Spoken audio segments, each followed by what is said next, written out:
Outdoors Delmarva covers everything outdoors, including real fishing and hunting situations involving wildlife. We do our best each week to bring you tasteful content, but viewer discretion is advised. Now, enjoy the show. This is Outdoors Delmarva, presented by Gateway Subaru. Higher standards. On this week's episode, we celebrate the 30th anniversary of Winterfest of Lights in Ocean City. We'll meet Savana Geib, the October recipient of the WBOC Mount Air Farm to Table Scholarship. We'll head back to Scorchy's Corner and meet a Fruitland wind chime maker. And we'll turkey trek our way through Pemberton Park in Salisbury.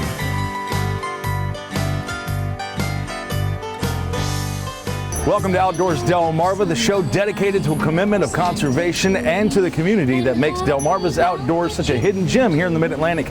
My name is Jason Lee, and if you're into the holiday season, can I get a bell, yeah? This is Outdoors Delmarva, presented by Gateway Subaru. Higher standards.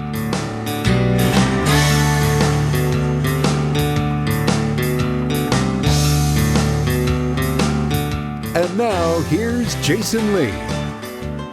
Now, if you're anything like me, you like to sleep in on the holidays, but if you're anything like the folks at Pemberton Park, you like to make room for all that turkey. The Thanksgiving early birds descended upon Pemberton Park, but they weren't there for the worms.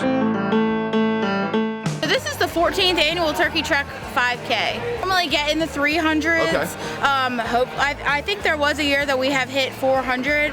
I have been with the county for close to 7 years. Even before I worked for the county, I did volunteer at this event, and it definitely has grown, and it's great to have so many people out here. So I haven't been back all the way to the beginning, but it's nice to see so many people come out and start their day here at Pemberton Park. I'm actually the president of the Eastern Shore Running Club as well, so this is like my thing, running. So I'm excited to run the course. A lot of times I have volunteered or I worked at least 1 year, so it's nice to get out there and run. I've heard that it's actually the most popular day to do a race. So I don't know if it probably relates to the fact that, Thanksgiving is like a feast day.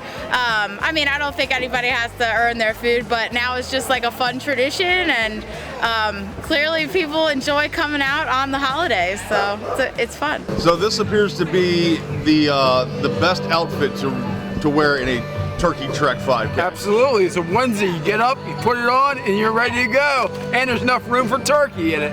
Is that something that you'd wear all day long? Absolutely. How many years have you been doing this? I've been doing this for over 10 years now. Over 10 years? Yeah, I did it on the first year. There was like 10 or 15 people, and last year I think we had over 400. So it's a good thing. We kick off the warm up around 7:45, 7:50, and then hit the trails at 8. I own a business and I work primarily with runners, so just kind of par for the course that, first thing you want to do in the morning is get out, get a nice workout in before you go hang out with the fam and, have a great day. Okay, so something like this, especially when it's chilly, we want to get the blood flowing, get the muscles working a little bit better before you hit the trails. That way you can step over all the roots and things that you're going to find out there. And even though dogs are not permitted on the run, there's nothing against a turkey and a baby goat. All proceeds from the race go towards the Pemberton Nature Camp and other environmental education programs. And if that isn't reason enough to join in on the Thanksgiving morning fun, runners get pie when they cross the finish line. That's a pretty sweet deal if you ask me. Well, that actually does look like a lot of fun, and maybe I will join in on the Turkey Trek 5K for 2023. Still to come, we'll meet a Fruitland man who makes wind chimes, but up next, we're going to meet our October recipient for the WBOC Mount Air Farm to Table Scholarship. Outdoors Delmarva, we'll be right back. You're watching Outdoors Delmarva, presented by Gateway Subaru. Higher standards. Sponsored by Shorts Marine. We are proud to partner with Mount Air Farms for the Farm to Table Scholarship, and now we meet our October recipient, Savana Geib.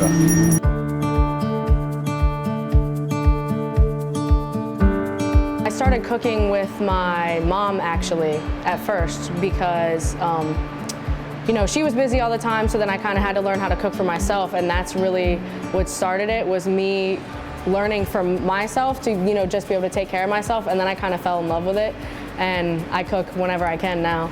A lot of the stuff that I've actually learned in this classroom has helped me like bring it into my work life, because I work at Chick-fil-A here in Cambridge, and especially with everything that involves food safety and sanitation and things like that, you know, we have very strict rules that we have to follow at work, and this class has definitely helped me a lot with keeping the right mindset when it comes to work, especially because, I mean, this kitchen is ginormous and I'm in here every single day, so going to work is just as easy as pie. It helps a lot to know more of how everything comes together, if that makes sense, because it's not just cooking it and selling it, it's everything from where you buy your ingredients, what kinds of ingredients you buy, how they incorporate into each other, and price is definitely a huge thing, so that helped us a lot because we're used to just having everything sitting around, throw it in a bowl, you know, make it, but actually understanding that every bag of flour, every bag of sugar, everything has a certain price that we have to almost calculate to make sure that we are selling everything proper for the right price and things like that. So with culinary arts, we teach the basic skills to work in a restaurant. So especially now, it just seems like it's harder for students to understand what work ethic is and what it looks like. And Savana has a natural work ethic. She takes the initiative to do what she's supposed to do. She works hard. This is what she enjoys, and she does it well. So she's like a role model here. So that's why she stands out. She's very well respected from her peers.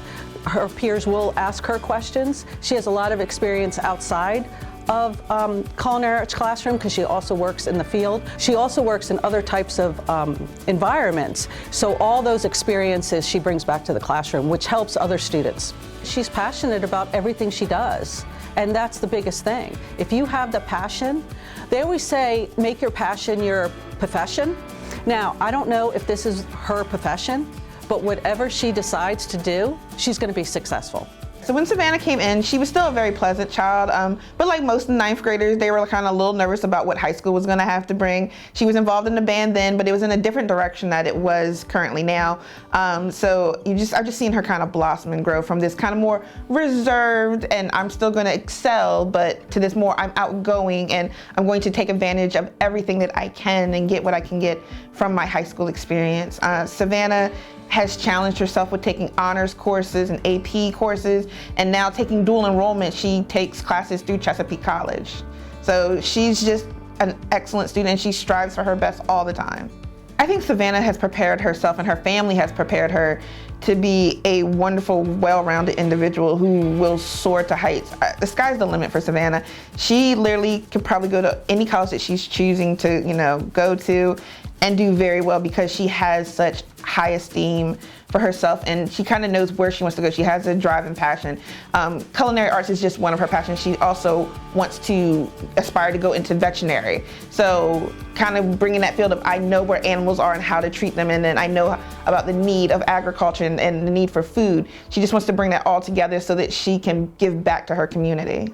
To me, it's exciting. I mean, it's something that like I said, helping people again, because food is our fuel. Food is everything that we need to continue on with the day. So why not make it tasty and even fun? Savana Geib, for your commitment to feeding the world like we do at Mount Air Farms, it's my pleasure to present to you the WBOC Mount Air Farm to Table Scholarship Award. Congratulations. Thank you. Once again, congratulations to Savana Geib of Cambridge South, Dorchester. If you'd like some more information or would like to nominate, go to WBOC.com and search for Mount Air Farm to Table Scholarship. Still to come, we will help celebrate the 30th anniversary of the Winterfest of Lights in Ocean City. But coming up next, we'll head back to Scorchy's Corner, where we will meet a man from Fruitland who makes wind chimes. Outdoors Delmarva, we'll be right back. Happy holidays from all of us at Outdoors Delmarva. You're watching Outdoors Delmarva, presented by Gateway Subaru. Higher standards. Welcome back to Outdoors Delmarva. Now, the old saying is, every time a bell rings, an angel gets its wings. But what about wind chimes? Honoring the life and legacy of Scorchy Taws, thanks to Shorts Marine in Long Neck, Delaware. Shorts Marine, everything but the water.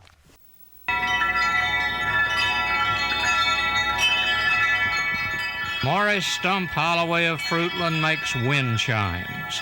Those dangling melodious carillons that require no keyboard, electricity, or talented fingers to trigger their tingle. The whim of the wind is their conductor. They play softly for gentle breezes or in crushing crescendo for wild wafting gusts. Making wind chimes has not been a lifetime of devotion for Stump Holloway. My neighbor, about 6 years ago, invited me down to show me her chimes.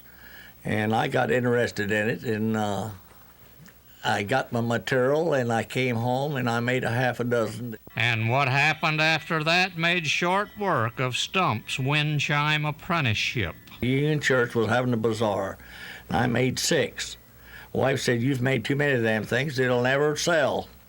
So I took those 6 out there, and they were gone before lunchtime. Right then and there, a hobby was born. He cuts, forms, buffs, drills, trims, and strings, a conglomeration of conduit pipe, plexiglass, swivels, cotter pins, and fishing line into a chained melody. I guess he got a little sound out of a harp, but could be even a little bit of a piano noise to it. Everybody around, if they see them, they seem to like them, and they do make a beautiful sound. When it comes right down to the nitty-gritty, or jingle-jangle, guess you could call Stump Holloway Delmarva's wind chime version of Steinway and Stradivarius. I've got wind chimes in Ireland, Florida, Mississippi, up in Canada, all over this country. And I have made over 300 of them. It is a hobby, strictly a hobby. And whatever I get out of it, I usually give to the community house or the church. It just relaxes me. And it gives me a little something to do, and I enjoy it. I really do. Scorchy Taws wandering our Delmarvelous land for WBOC News. Remembering Scorchy Taws is presented by Shorts Marine, online at shortsmarine.com. Did you know the first Christmas tree to be lit by electric lights was seen in New York in 1882? It was lit by Edward Johnson, who happened to be a friend of Thomas Edison. The first White House Christmas tree to have electric lights was seen in 1895 and lit by President Grover Cleveland. The first sets of Christmas lights cost $12 for 24 lights, which in today's market would cost you about $406. Now you do. Did You Know is sponsored by North Bay Marina. Outdoors Delmarva, presented by Gateway Subaru. We'll be right back.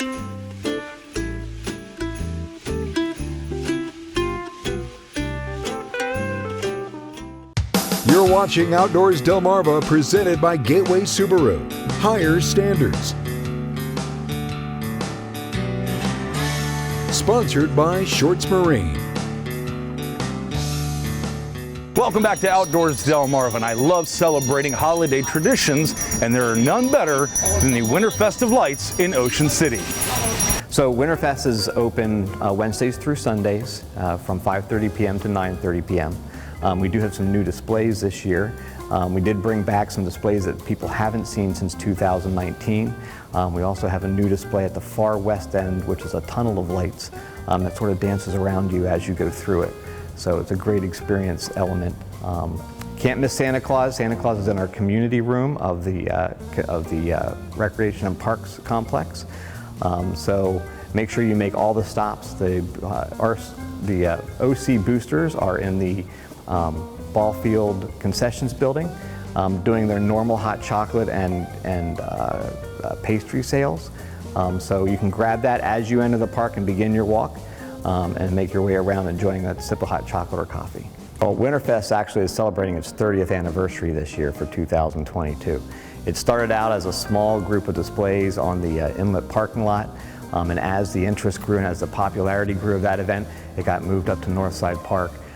We had the tram for many years that ran around the park.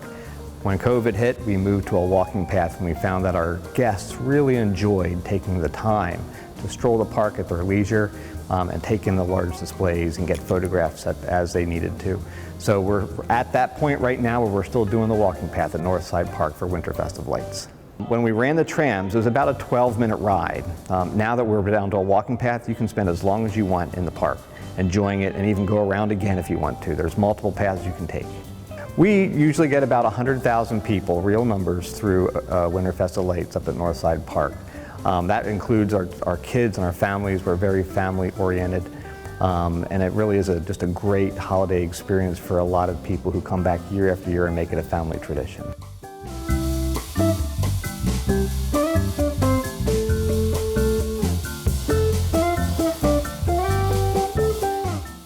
Opening night always gets me. That moment when it's all put together and the lights just pop on, and it's the whole park. I mean, we forget how big it is until you see it like all together. So that's always great. But I feel like we do run our course. You know, we run several weeks. We go through Christmas where Santa leaves, then we do another week without Santa, and it really is. It's a very full event.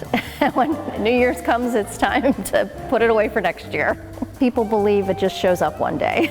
I know people were surprised when we were starting to put a Christmas tree up in September, but it does. It takes a lot of time, and it takes the Parks Department, the electricians, Public Works, everybody together to really pull up this big event by Thanksgiving weekend. Definitely a strong sense of community. And there is just a friendliness about it. We become a small town again in the off season, and I think people forget that sometimes in July and August when we're this booming city. But we really are a small town, and it's neat. People talk to each other, especially in this holiday season. Well, this is the first year, as you can see behind me, that the Ocean City Beach Patrol has decided they're going to put together a fundraiser. It's generally free for the public to come to. It's here at the Ocean City Convention Center, and its hours are 5:30 to 9 p.m. Wednesdays through Sundays. You can come and you can see two contrasting variations of a train display. The side you're seeing here is the winter side. The other side is what we call our vintage Lionelville, Plasticville side, which is a lot more nostalgic for those who grew up with trains all these years. But you can come and you can enjoy. We have a small treasure hunt that you can do to find little details, and you get a little tiny prize at the end if you find everything. And once again, to find out more information about Winterfest of Lights, go to ococean.com. Coming up, we will finish up the show with your latest viewer photos. Outdoors Delmarva, we'll be right back. You're watching Outdoors Delmarva, presented by Gateway Subaru. Higher standards. Sponsored by Shorts Marine. Welcome back to Outdoors Delmarva. It's time to take a look through the photo album and see your latest pictures thanks to our friends at North Bay Marina.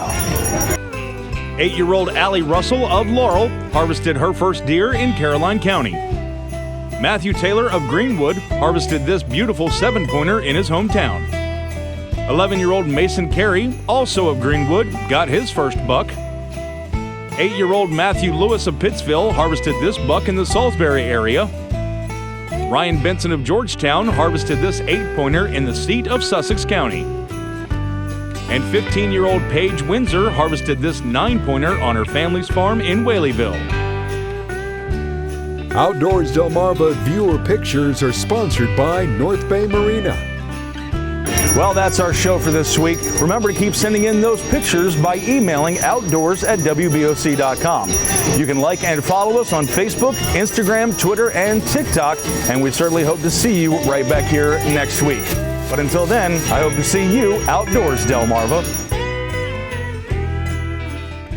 You've been watching Outdoors Delmarva, which is presented by Gateway Subaru. Higher standards. And sponsored by Shorts Marine. Everything but the water.